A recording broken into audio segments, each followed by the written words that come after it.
Un dernier? Non, alors un avant-dernier. C'est bien. Non, parce qu'on parle de la famille dans cette rentrée. Alors je vais finir par 2 romans sur la famille. Je vais finir par un récit-roman d'une Inou.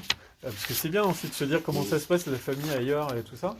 Et puis que c'est bien de raconter nos petites histoires familiales, là, entre nous, un père, une mère, une fille, ça se passe mal.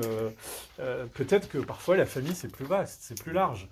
Et donc Naomi Fontaine, qui fait partie aujourd'hui au Québec des nouvelles voix des Inuits.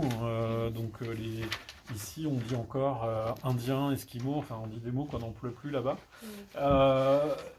Elle est dans Eka Achat, Ne flanche pas, page 8. Elle a décidé, et alors que c'est tout ce qu'elle a fait jusqu'à présent, comme tous les écrivains, c'est un peu centré sur elle. Bah elle se dit, bah voilà, moi je vais parler de moi encore, comme tous les écrivains, mais je vais en fait aller voir les membres de ma famille. Et donc, quand vous appartenez à je vais pas dire tribus parce que c'est pas le mot, mais 2 groupes autochtones québécois, parce qu'on dit autochtone au Québec.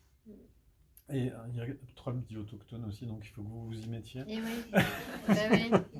C'est pas un gros mot, hein. Il dit. Avant, il disait natif. Natif, ouais, voilà.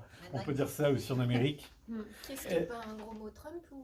Non, c'est pas un gros mot autochtone. Non, c'est Autochtone, c'est les natifs, quoi. Je dis Trump. Ah, non, mais lui, je sais pas s'il sait ce qu'il dit, mais...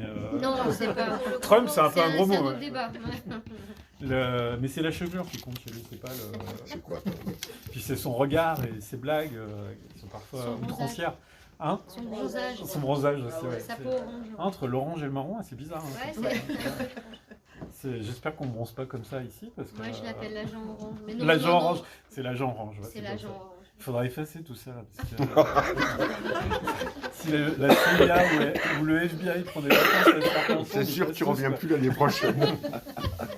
Non, et donc Naomi Fontaine, en fait, elle décide d'aller enquêter d'abord sur sa mère, mais tous les membres de ces 2 groupes. Et j'adore parce que, en fait, quand on rentre dans la culture, nous on a la chance, les libraires, d'être allés à Montréal, d'avoir découvert tout ça, de lire Mémoire d'Encrier. Mais c'est une vraie culture, la culture autochtone, et c'est vrai que ces Indiens-là, parce que c'est vrai qu'on a des représentations des Indiens d'Amérique et tout ça, donc les autochtones, c'est les Indiens du nord de l'Amérique, en fait, ils sont... Alors c'est vrai qu'on est toujours dans le truc, ils font parler les pensionnats, les machins, tout ça. Mais c'est des gens qui ont une sensibilité, une malice, une manière de prendre les choses. On pourrait dire que c'est ancestral, mais en fait c'est hyper moderne. C'est-à-dire que quand elle parle de ses ancêtres, désolé, ils respectaient les femmes avant que nous, on se pose la question, est-ce qu'on les respecte ou pas, quoi. Je suis désolé de parler comme ça, pas toujours. Parce qu'il y a des féminicides, on ne sait pas aussi si c'est les hommes de là-bas, ou des Québécois, ou des Américains.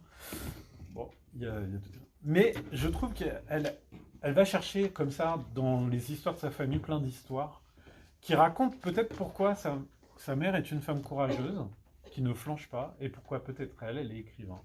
Elle est une femme courageuse qui ne flanche pas. Et ça, elle le doit peut-être aux membres de sa famille, nombreuses. J'insiste, parce qu'il n'y a que des livres là de familles réduites. Donc si vous aimez les familles nombreuses, essayez, c'est intéressant. Parce que ça peut être bien aussi de raconter l'histoire de toute sa famille, parce que finalement, chaque membre de sa famille, avec les histoires qu'il colporte, contribue à l'histoire familiale et à l'histoire particulière.